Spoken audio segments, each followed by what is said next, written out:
everyone, and welcome to this September episode of Miracle Conversations. This is our monthly podcast and YouTube video that we do together and talk about miracle mindsets. My name is Brittany New, and I'm an entrepreneur living in Barcelona, Spain. And I'm here with Dr. Dave Asomaning, who is a executive coach, and he specializes in miracle mindsets, and he's got this amazing book called Nightmares to Miracles, which is what a resource that we use to talk about the miracle mindsets every month. So we use A Course in Miracles, a book, and then Nightmares to Miracles, Dave's book, and we're bringing these two things, bridging them together to share some information about miracle mindsets with you guys. So Dave, why don't you introduce yourself and tell us a little bit more about what you do before we jump into today's lesson. Great. Brittany, good to be with you. Good to be with our audience. Thank you all for following us, and thank you, Brittany, for that intro.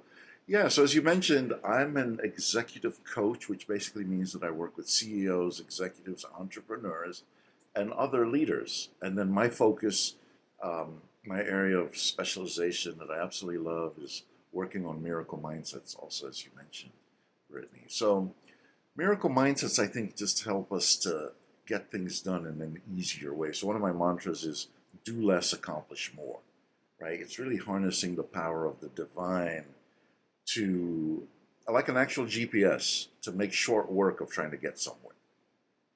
Rather than in the old days, stop at a gas station, stop at a shop somewhere. How do I get from here to there? Do you know what turns I make and so on? This is just so much easier using the divine GPS. So that's a lot of what miracle mindsets are about. And then the book, Nightmares to Miracles, is really about another aspect of my work, which has emerged over time, which is supporting leaders who are in serious crisis of some kind to convert whatever the nightmare is that's at the heart of their crisis into a miracle. So it could be a health problem for them or a loved one.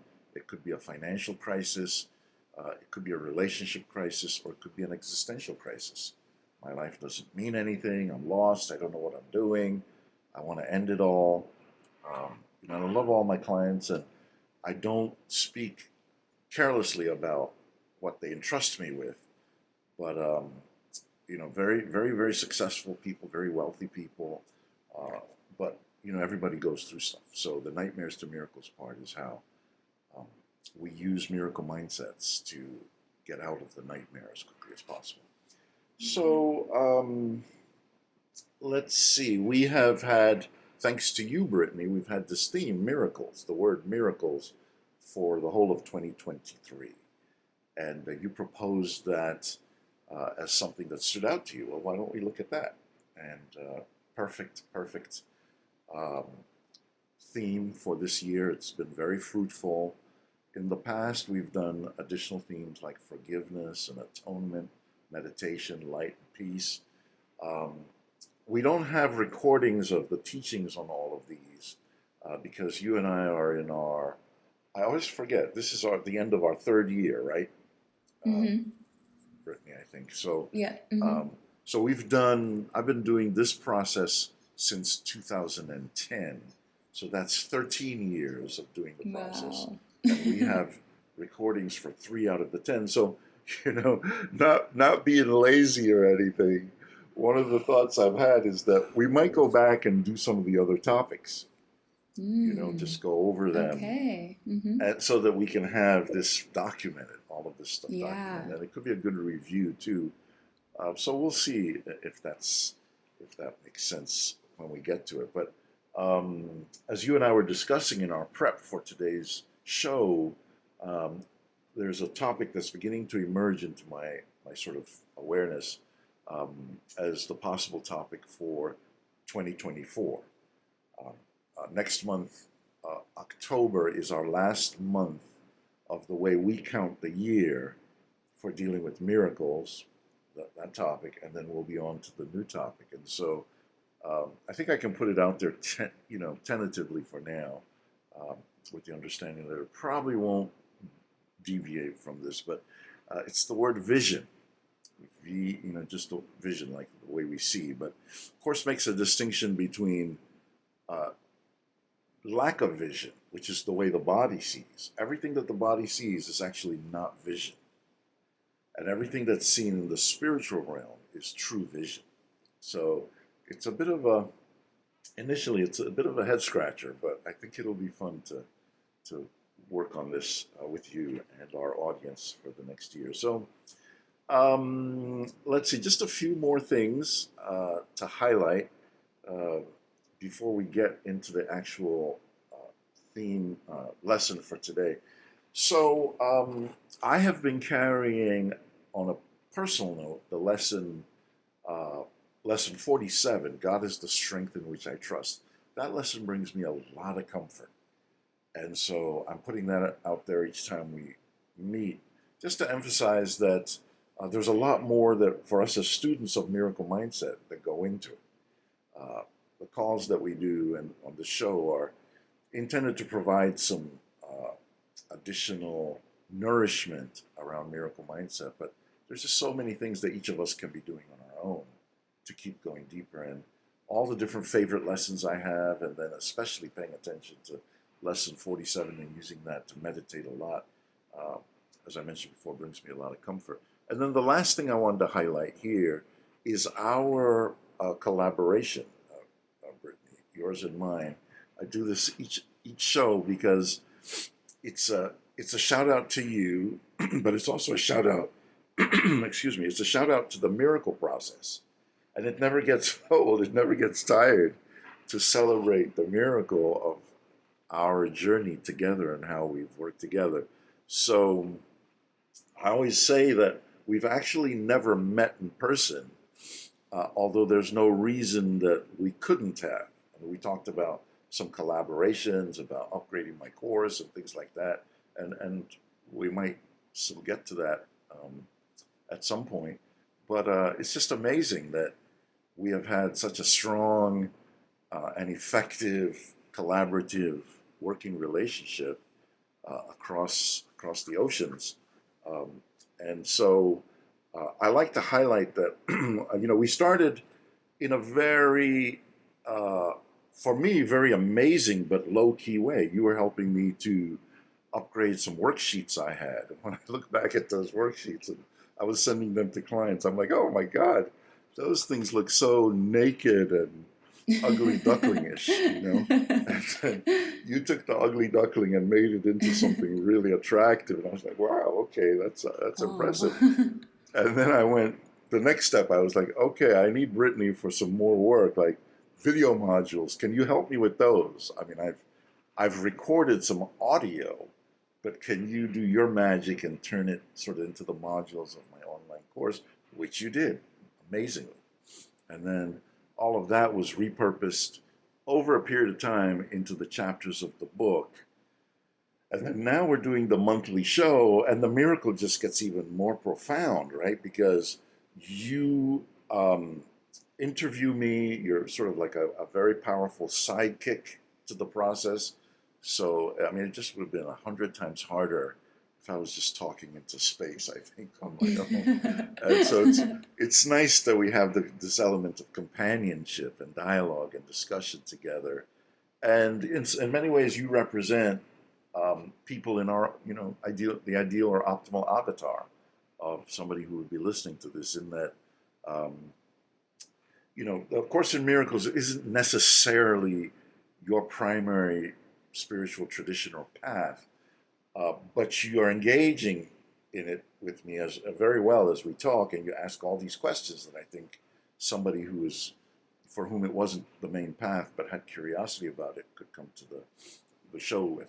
So it's so very helpful that way. And then this is where the miracle gets even, just sort of in terms of productivity, it gets even more powerful.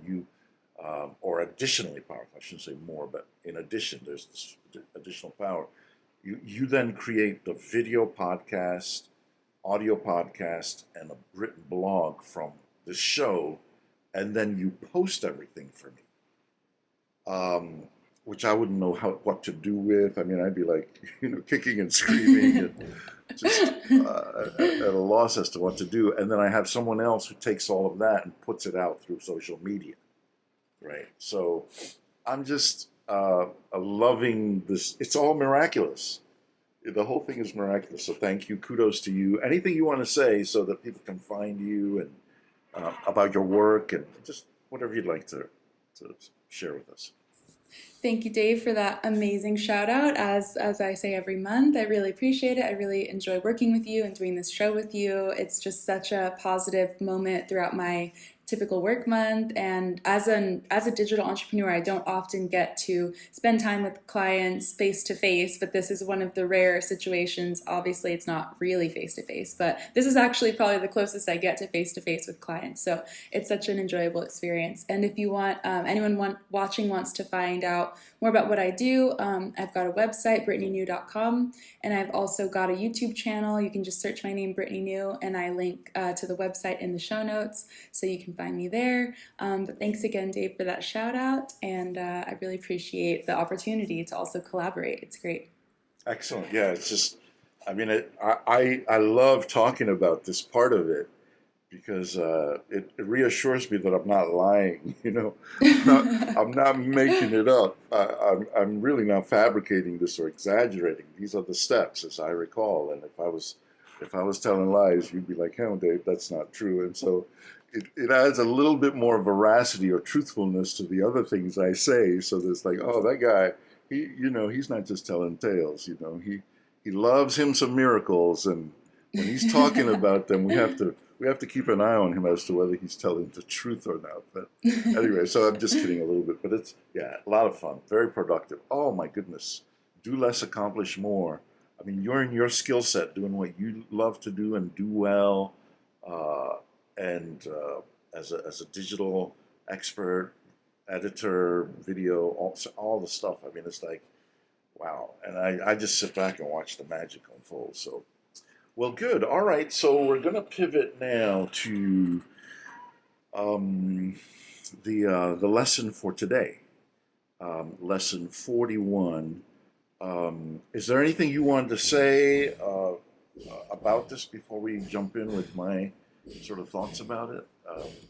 Not that you have to. I just wanted to check. No, I'm sure you'll say this something to this degree, but every lesson we've done thus far has had the word miracles in it, if I'm not mistaken, maybe the exception of one. So this one doesn't have the word miracles in it, but I'm sure Dave's going to tie it in beautifully with the theme of miracles. So that's all, just a little preface on that. That is such a great call. Thank you for that. I think it's so important that you highlighted that. I might have forgotten to highlight it quite that way. Yeah, this one has miracles implied, and I'll touch on where I think that comes up in the lesson. So good looking out, Brittany. Thank you for that. Excellent.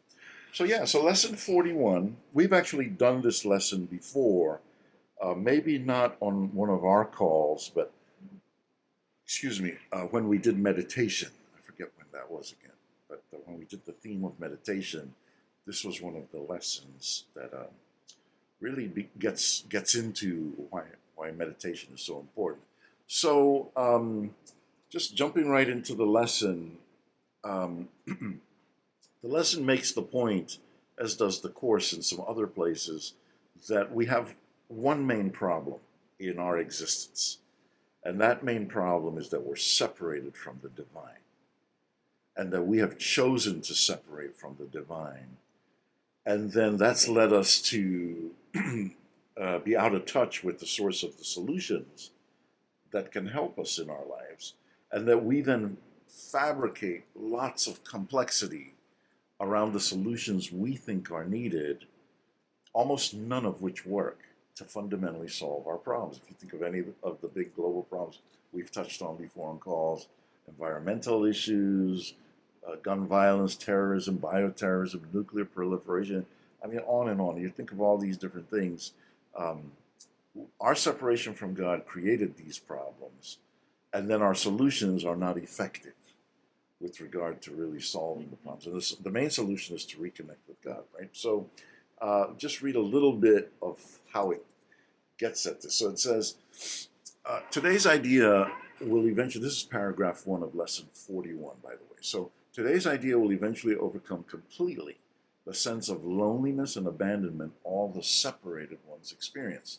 Depression is an inevitable consequence of separation. so are anxiety, worry, a deep sense of helplessness, misery, suffering, and intense fear of loss. I use this lesson a lot with clients because if they're feeling down, depressed, anxious, then their clients usually recognize themselves in those string of words that I just read. They're like, oh wow, this whoever's writing this gets what it feels like. And maybe um, separation is the cause and fixing separation is the solution, right? So it's just a great teaching and coaching tool. Then in paragraph 2, the teacher says the separated ones have invented many cures for what they believe to be the ills of the world. Um, but essentially, these don't work, right? And then in paragraph 3, the teacher says, deep within you is everything that is perfect, ready to radiate through you and out into the world. It will cure all sorrow and pain and fear and loss because it will heal the mind that thought these things were real and suffered out of its allegiance to them. So this is what I refer to as the inner genius or the inner GPS, right? This source, this power deep within all of us, um, where every form of perfection radiates from. And so the rest of the lesson is really about how to plug into this. This is God inside, but it's really about the steps of meditation to connect with the source inside, right? So um, in that spirit, it says, today we will make our first real attempt to get past this dark and heavy cloud of all the perceived solutions that aren't going to work and all the other thoughts we have, and get to the light that's inside of us where the solutions really lie. So here's Brittany, you usually have a call to action for us, but in this lesson, there's this call to action about meditating, right? So it says, there will be only one long practice period today in the morning. As soon as you get up, if possible, sit quietly for some 3 to 5 minutes with your eyes closed. At the beginning of the practice period, repeat today's idea very slowly, then make no effort to think of anything. Try instead to get a sense of turning inward past all the idle thoughts of the world. Try to enter very deeply into your own mind, keeping it clear of any thoughts that might divert your attention, right? We are trying to leave appearances in the external world, and it is quite possible to reach God within. In fact, it is very easy because it is the most natural thing in the world. So let me pause here and see if you have any thoughts, anything that's coming up for you. And then there'll just be a little bit to finish to tie in miracles. Yeah. I think that's a beautiful practice, a great suggestion. I wanted to ask your thoughts as an expert. There are so many people that swear by the efficacy of doing meditation first thing in the morning. Do you have any insights on why that is a repeated theme? For some people, especially the people that are in your coaching audience, they might wake up with a lot of things on their mind because they're big CEOs, very important, lots of problems. So I was originally thinking, okay, maybe your mind is clearest in the morning, but for some people, including myself, it's actually quite the opposite. But do you have any thoughts? Yeah, I think it's a great, great question, and thank you for asking. And we didn't plan this. We didn't conspire to have you ask this question. It's just a natural, spontaneous question. I think it's just great. So yeah, for me, it's really, really important personally that I start my day out with my regimen, my centering regimen. And the reason is because this is how I usually think of it. I think of myself and my clients as well, and anybody in our audience for that matter today as well, that as being like a pilot who's in the cockpit of the plane and doing a pre-flight checklist rundown before you push away and start to taxi, getting ready to take off for the day. That's the metaphor. So nobody would like a pilot who just wakes up, is half asleep, jumps into the cockpit and says, let's rev this baby up and get it in the air. That's not going to work. You know, you got hundreds of people as passengers. There's the air traffic control people. There's a bunch of other planes. There's the flight path. So the meditation thing to get started with as part of the daily regimen is the checking with the flight plan. How's the engine doing? How's the fuel doing? What's the weight up to? Is it properly loaded? The passengers are getting on board in an orderly way. There's no terror threats. What's the air traffic control saying about weather, about this, about that? What's the flight plan? If there's good weather, we go in this way. If there's bad weather, all of this stuff is part of how we navigate the day as leaders, as business owners, as entrepreneurs, CEOs, executives, so that the flight we make for the whole day and how we start it out adds to the legacy that we're building over a lifetime. Each day we fly on the life plan that is part of our ultimate legacy. And it's good to be centered. And then the meditation part is the real traffic control, God, Spirit. This is the best way to do your day. And I'll illuminate that to you if you check with me. If you don't check with me, you're going to have a much more random day, kind of a thing. You know, you could go on and on with the metaphor, but it's the pre-flight checklist idea. Any thoughts? That's wonderful. I've never heard a metaphor like that before, so that's really clever. Did you come up with that yourself, the pre-flight check plan? I did. Yeah. Awesome. Thank you. I'm glad you cool. like it. Yeah. Yeah. I actually went on a tiny flight once with a independent pilot. It was just me, my ex-boyfriend, and the pilot. And then my ex-boyfriend had to go through the pre-flight check plan with him and make sure all the knobs were turned correctly. And it was a very important step, and it was very rigorous, and you cannot start flying without it. So that has a new vividness for me, having had that experience. Otherwise, never been in a cockpit. But yeah.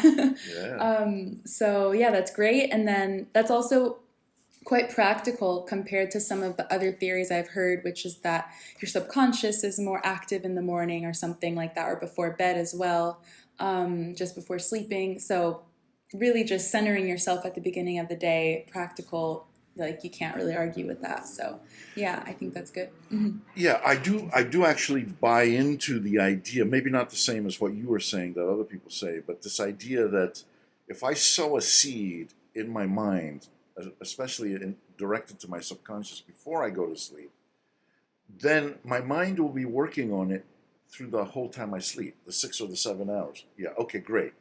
So I will usually take like, God, you are the strength in which I trust, that lesson 47 I mentioned, and I'll just repeat it over and over and over again as I fade into sleep, so that my mind is totally unambiguous about the source of strength that I'm tapping into even as I go to sleep.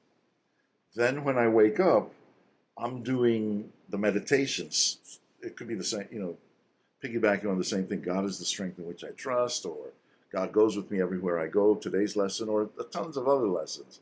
I might even do a hypnosis meditation, guided imagery. There's a bunch of things, but all through them we're making suggestions to the psyche about how to be regulated through the whole day while we're awake. So these are just suggestions to enhance the power of the mind. I totally believe in that. Yes. Me too. Absolutely. I do some hypnosis before bed as well, and when I wake up in the morning too. So yeah, guided audios. Yeah, yes. They put me to sleep so fast. The one that I use, it counts down from 100 before it gets to the meditation, and I never make it to 0 awake. So I'm listening from a unconscious state, and I think that's good. But yeah. That's a long countdown. That's good. That's but it's probably less than 5 minutes, and I'm always asleep within it. So yeah. Sometimes clients will ask me, "Oh, if I fall asleep, does it count?" When I'm listening to a hypnosis or a meditation, I say, "Well, it's a little bit like I think being in the hospital. It's one thing when they bring you your food, and it's the actual meatloaf and beans and potato, whatever it is that you're going to eat physically, if you can eat that stuff, based on what surgeries you're doing and stuff. It's very tasty. You're ravenous. You can eat it. But a lot of what you get in the hospital is intravenous. It just goes in and you don't taste anything, but it's feeding you for long periods of time. Another great metaphor. Yeah. Yep, sustenance. I'm glad you like my metaphors, so thank you. Yes. So it's like I say, yeah, you're getting the sustenance. The only thing is that you might not be tasting it and relishing the taste, but it's definitely feeding you. Absolutely. No two ways about it. Yeah. As you know, again, not to make it an endless discussion about all these different things, but that's why it's important what we watch and what we take in through the day, programs and news and different things like that, and to regulate as much as possible. Yeah, because it's all adding to the subconscious programming that we're carrying. Absolutely. And I mean, as a very vivid example, I've always had really gory nightmares my whole life, but I've also always loved scary movies. As soon as I stopped watching scary movies, no more nightmares, so I don't watch those anymore.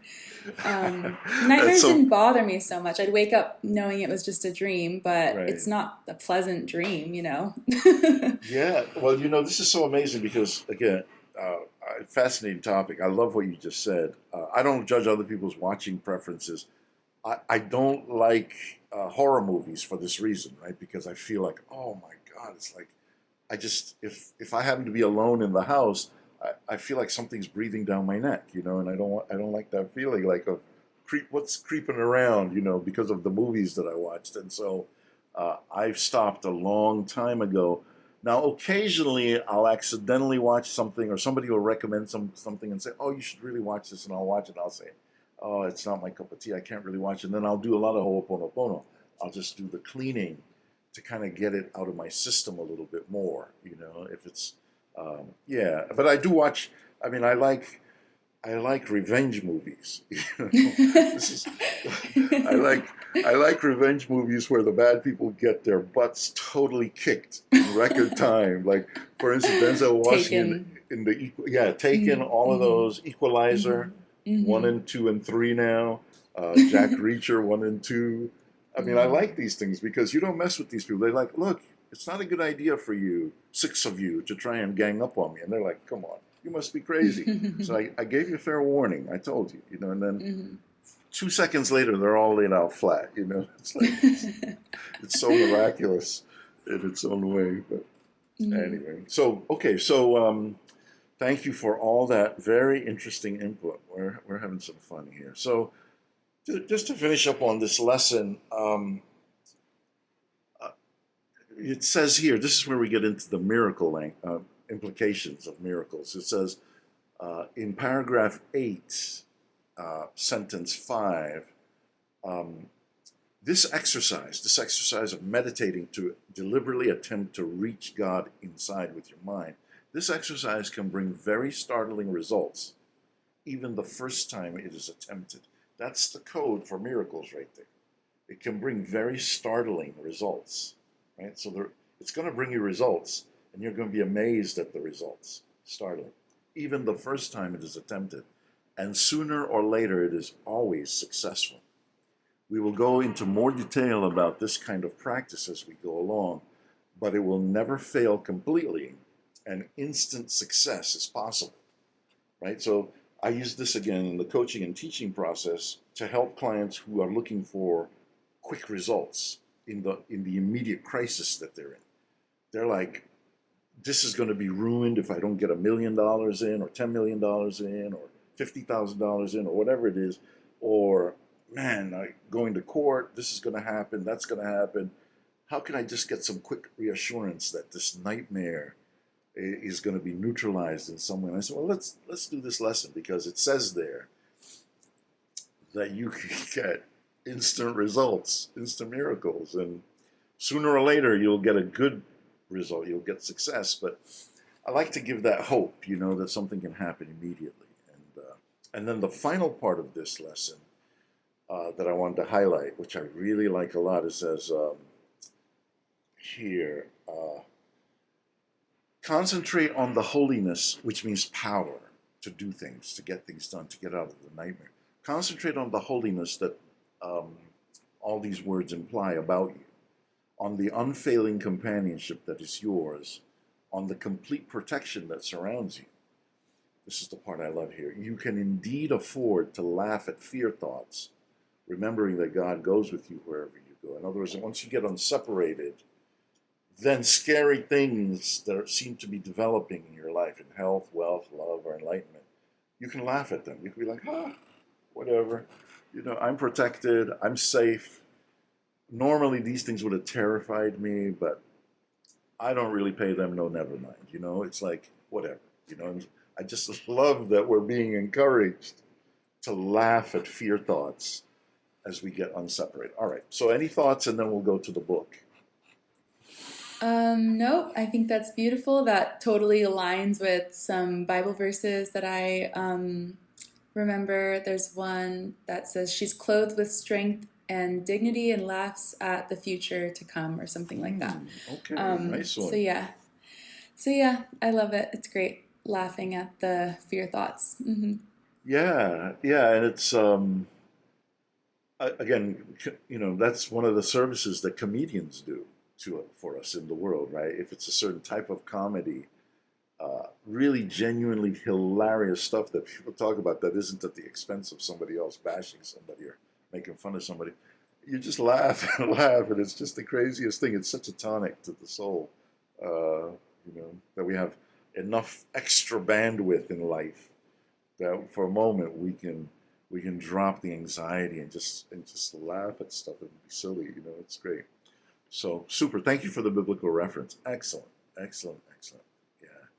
All right. So this next part that has to do with the book um, is about some elements in the book that are important to me that have supernatural overtones to them, but that don't. I don't really discuss that openly or explicitly, just in the interest of time and staying on the theme of A Course in Miracles and Nightmares to Miracles. But these are things I use quite a bit in my own personal life and rely on a lot. Part of the pre-flight checklist and the daily regimen and just looking for guidance and things like that. So, and they're all part of sort of the miraculous in a broader sense. So I thought what I'd do, since we finished all the previous sort of substantive uh, aspects of the book, all the chapters, the 8 chapters and the introduction and all of that. For this month and next month, we did this last time too, just highlight some excerpts that I think could be interesting to our audience and helpful. So the first excerpt is not really an excerpt from the book, it's an excerpt from A Course in Miracles. But the emphasis of this passage is to highlight something you and I have touched on periodically on our show, which is that uh, Jesus is claimed to be the teacher of A Course in Miracles. He's the one who's teaching um, all 365 lessons and all other aspects. There's about another 1,000 pages of theory about the miraculous, and it's very concentrated, like almost like Ph.D. level teaching about miracles. And Jesus has this focus, if you believe he's the one teaching, he has this focus to impart his knowledge, his best practices around how he was such a miracle worker 2,000 years ago, right? So there are several other passages like this, but this is a passage, I'll just read a quick sentence from it, in which within A Course in Miracles, it sort of validates the idea that he's the one teaching, right? So it says in the text, chapter 3, section 1, paragraph 5, "I have been correctly referred to as the Lamb of God who taketh away the sins of the world, but those who represent the Lamb as blood-stained do not understand the meaning of the symbol. Correctly understood, it is a very simple symbol that speaks of my innocence. The lion and the lamb lying down together symbolize that strength and innocence are not in conflict, but naturally live in peace." So it's part of a much longer section in which he's saying that being bloodstained or being killed as a sacrifice to make up for our sins is definitely not what he was trying to accomplish. He was killed because people were in their egos and they were cruel and they rejected the innocence. They didn't want it. A byproduct of being killed is that he was raised from the dead, and it's that miracle which is really the most important part of the whole thing. But being blood so stained, that doesn't really accomplish anything. He's not paying for our sins. He's very step by step very clear about that argument, and you see that. Oh, okay, Jesus is interesting. I mean, here he's claiming to be the author ACIM by establishing his bona fides around having been crucified 2,000 years ago, but correcting a misperception about the whole thing. So, yeah, just one other thing about this. Everything that's in the Course in Miracles is Jesus channeling to this woman called Helen Schucman. She was a an academic psychologist at Columbia University in New York City, and this was done over several years in the 70s. So she's the scribe, she's the person who takes down the dictation, and Jesus, as a spirit being, is dictating it to her, and she's writing it down. That's the Course in Miracles. So you got all these, what I consider supernatural elements, right? Jesus, who's actually a spirit, dictating to Helen Schucman, who doesn't know anything about any of this. And then she writes this stuff down, and it becomes a Course in Miracles, and it's all teaching about miracles. And she was completely oblivious to most of this stuff before Jesus showed up to her and said, "This is a Course in Miracles. Write down what I share with you."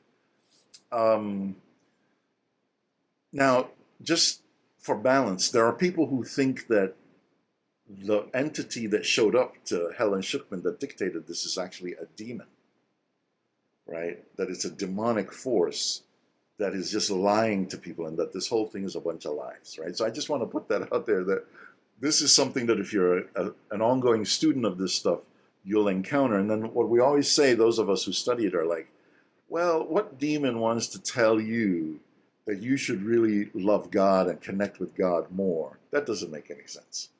I mean, demons aren't trying to get you to hook up with God more intensely and love other people and forgive.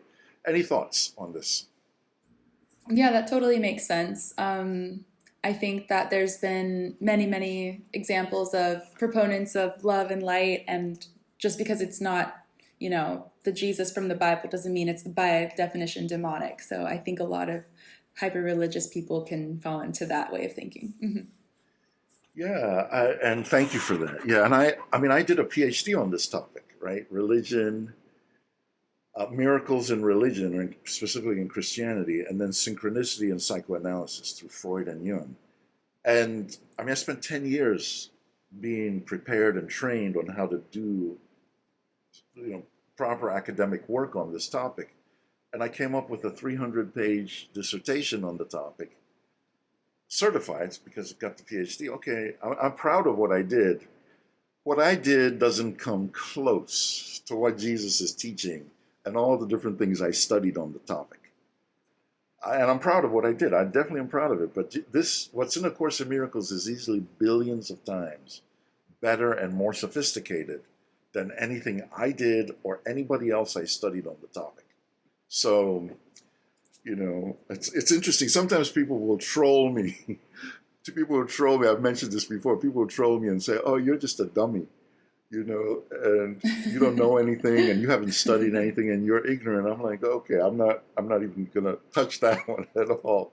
It's okay. I don't even respond, but I'm like, yeah, you think whatever you want. I mean, this is about just tapping into the power of the miraculous, if you want it, Mm-hmm. not about Mm-hmm. proving something or whatever. Mm-hmm. So, but would you argue with your academic expertise that this book is too sophisticated to be purely human inspired, as people say about the Bible as well?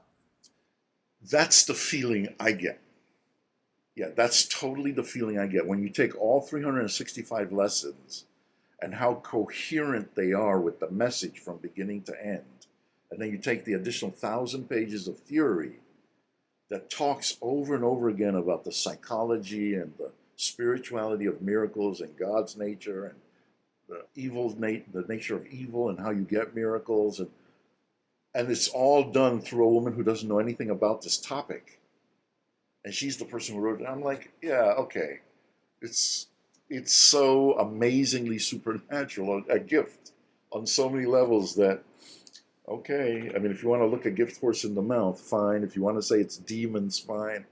But yeah. I say, I'm not angry, and I'm not beefing with anybody. I just want to get it out, the message out, that the Jesus who came 2,000 years ago feels like the curriculum is unfinished, and wanted to add expertise about how he was doing what he was doing. That's the whole point of it. It's like, how did he walk on water? How did he raise people from the dead? How did he bring sight to the blind and speech to the mute? And how did he feed multitudes? And how did he do all of that? This is the thing that is explaining all of that better than anything that has ever tried to explain miracles. Yeah. So thank you. Great question. The next section is about the wisdom figure. This is something that comes from Carl Jung. Carl Jung had a connection to a wisdom figure that used to show up to him. And while I was in the depths of the Ph.D. process, very often very agonizing, will I finish? Can I do it? It's too hard. I don't want to do it anymore. What's happening to me? I'm going crazy. My life is like, oh man, it was just a whole thing. I had this dream in which this wise being showed up to me in the dream, and it was so palpable. It was like so palpable that it didn't even actually feel like a dream. And the wisdom figure said to me, so I know you're interested in quantum physics, but you don't think you know a lot about it. So let me teach you what you need to know about quantum physics. It's so easy. And then this being showed up in 5 places at once, and then disappeared and showed up in another 10 places at once. I was just doing all these miraculous things with time and space. And I was just watching, and I was like, oh, and it was just downloading to me the essence of what quantum physics is all about. And I was like, wow. And then the figure said, I'm actually teaching you about quantum physics because it'll help you understand the miraculous better, and it'll help you teach other people about the miraculous better. That's why I'm teaching you, because you're interested, but not just in terms of the physics, which is just easy, but I want you to connect the dots about how it helps to explain miracles. It's like, okay, bet, thank you. So, and then I say here, in the excerpt from the book, the figure who promised to show me and teach me about the miraculous and was really quite a powerful miracle worker themselves, that dream still keeps me connected to angelic figures in literature and in films to this day. Also, as a result of that dream, I see various superhero figures in cartoons, TV, and film as contemporary versions of what people used to rely on and still do regarding angels and their various superpowers, right? So, I'll wrap this up, and then we can talk and see if you have any other thoughts, questions, comments. So one of the books that I have really treasured since the mid-'80s was a book I stumbled on at Wesleyan University when I lived next to the campus in Middletown, Connecticut. And one day I was just in the bookstore, Atticus Bookstore it was called, and I was looking for something that would inspire me about money and what would be spiritual, and I didn't know what I was looking for exactly. And then my hand stopped on a book. I pulled out the book, and the book is called Creating Money, Keys to Abundance by Sanaya Roman and Dwayne Packer. And I started reading this book, and she claimed that her wisdom about money was channeled to her by an entity called Orin. And I was like, oh boy, coming from a more right-wing, charismatic Christian group, this is going to cause problems, and it's another demon thing. And I didn't know anything about A Course in Miracles at this point. So I was like, I don't know. Well, let me read it. And it was so comforting and so reassuring about money and how to think in spiritual and generous and abundant terms of money. I mean, I've carried that book with me till this point. I use it. I use her audio programs, her meditations. I just love the vibe of what she's taught me through her channeling guide, almost like Jesus did to Helen Schuckman, Oren did to her, right? And just channeled all this information about creating infinite abundance. So that's just another, and I make a reference, in my bibliography, I cite Creating Money as a kind of a nod to that whole area of channeled wisdom about making money. If you're interested, I'm very cautious about sharing it with my clients, only if they're open. I'm not forcing it, but if they're open, it can make a huge difference. Last thing, and then over to you for comments. So when it comes to angelic figures, here are the movies, right? It's a Wonderful Life. There's an angel in there called Clarence, who's helping the main hero to see that he actually has a wonderful life, even though he wanted to kill himself because he felt so unhappy. It's just an amazing, amazing story. The bishop's wife, um, Cary Grant, is Dudley, the angel who's sent to this washed up minister. And then the preacher's wife, played by Denzel Washington, he plays Dudley, but this is the African American version of that same movie, The Bishop's Wife. Uh, just, uh, just incredible movies. I think the movies themselves were channeled from somewhere. Miracles from Heaven is a real story, a true story about a little girl who has a seemingly incurable thing, disease, and then she went to heaven, and an entity, ostensibly Jesus, healed her and then told her to come back and teach people. She was like 8 years old or 9 years old. And she said she didn't want to go back. She wanted to stay with him in heaven. And he said, no, go back. You know, you have things to teach. And then she's explaining to her parents in one scene. Her parents are like, aren't you worried about what people are going to say about the fact that you're crazy? And the little girl, this is what the little girl says to her parents. People get there when they get there. In other words, it's not her job to convince anybody about anything, but just to teach her experience. Just a beautiful movie, Miracles from Heaven.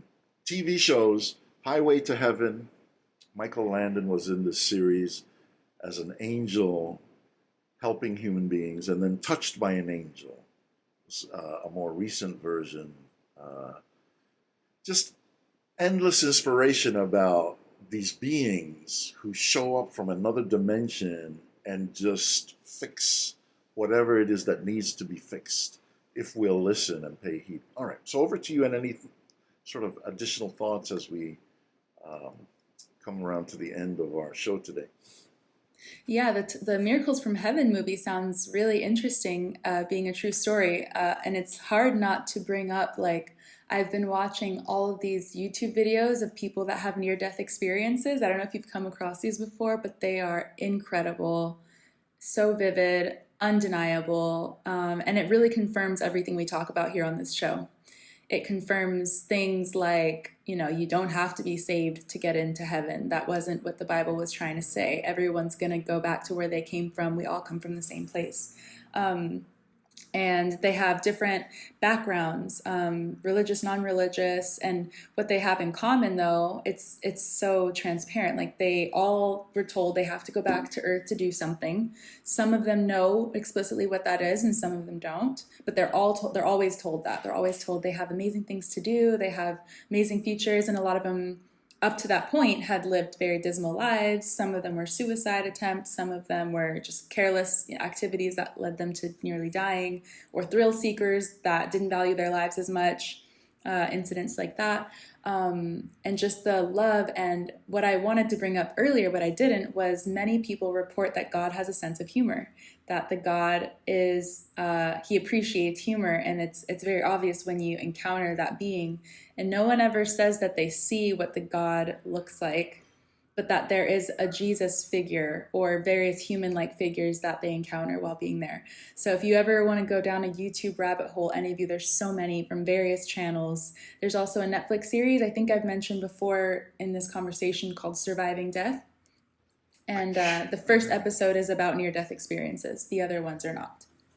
Okay, so a couple of quick questions for you. Yeah. Would you mind posting, like, links? Yeah. I mean, not to give you work if it's too much. No. In the show notes. Yeah, in the show notes of this video, they'll be really posted. something really easy where we can go and say, okay, we want to follow up, because what you just said tracks what I was saying from this one film. It's like it's more like a series of categories of things that people experience. It's just so corroborating. I mean, I feel chills, like, oh wow, amazing. Me too. Yeah, it's like, so I would love to pursue some of the things that you're pursuing around near death. Yeah. So thank you for that.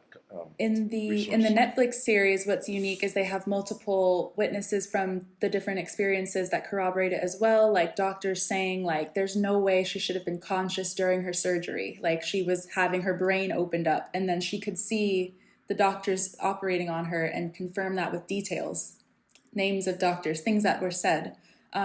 So it's just undeniable. If you're able to yeah. put that one in too, I'll also Yeah, bundle the show, the those. link to the show. Yeah. I'll Hmm. bundle those very specifically under sort of your Hmm. byline in the newsletter. Yeah. Yeah, I'll put all that out to the Okay. people in the newsletter too. Yeah. Yeah, Hmm. specifically. So it's so rich. It's so sorry I Hmm. interrupted you. Back to you. No, it's okay. I was pretty much done. Yeah. Yeah, and then the sense of humor. That's what that little girl was like. She just had this. It wasn't cocky, but it was like, Lightness, right? yeah, it was like, yeah, I'm not heavy around. I got to prove this or I got to explain this. Or I've had this experience. We all know I was dying. None of the best doctors in the world could help me. You tried as my parents. I went to heaven and was miraculously touched, and I'm back. Who gives a who? Who doesn't get it or who doesn't agree or they'll get there. People get there when they get there. So just amazing, and all corroborated by your own independent. We haven't been collaborating on doing this stuff together. So how rich. Yeah, thank you so much for all of that. The sense of humor, especially when she was like, "Yeah, they get there when they get there." So funny. So well, excellent. Thank you, Brittany. Likewise. Yeah, so there's a practical application for this lesson that was already given to do some meditation in the morning, try to clear your mind. We usually try to end with a little bit of practical things for you to do. So maybe next time you wake up, whether it's from a nap today after watching this video or tomorrow morning, try to do a little bit of wake up meditation. Excellent call to action. I love it. Mm-hmm. I love how you always tie that in for Mm-hmm. us. Perfect. Yeah, well, thanks to everyone for watching today. And if you haven't already, go ahead and check out Dave's book, Nightmares to Miracles. That's on Amazon. He doesn't tell me to say that, but it's a really great read, and it really kind of synthesizes everything we talk about here. So that's always a good idea. He's also got his course, Nightmares to Miracles, same title, and you can dive deeper into everything. And I helped create the media for the course, so I think it's a really great breakdown of everything that is in the book as well. So thanks for watching, everyone. And do you have anything else to add, Dave? Just boku thanks to you, Brittany, for a lively show as always, and just great input. So many Likewise. amazing things for the tingles. Mm-hmm. I think there's a technical term, AMSR or something like that. That's Oh what yeah, that's called. ASMR. Mm-hmm. Yeah. Yeah. So interesting that we're generating some of that and sharing it with our audience. No, but thank you, excellent job, and thanks to our audience for being with us. The people who I know tell me that they watch this almost religiously now. So thanks to everybody. Awesome. Yeah, thanks, Brittany. Awesome. Excellent. Likewise. All right, I'll see you next month. Looking forward to it. Thank you so much. Bye, Brittany. Bye-bye. Bye.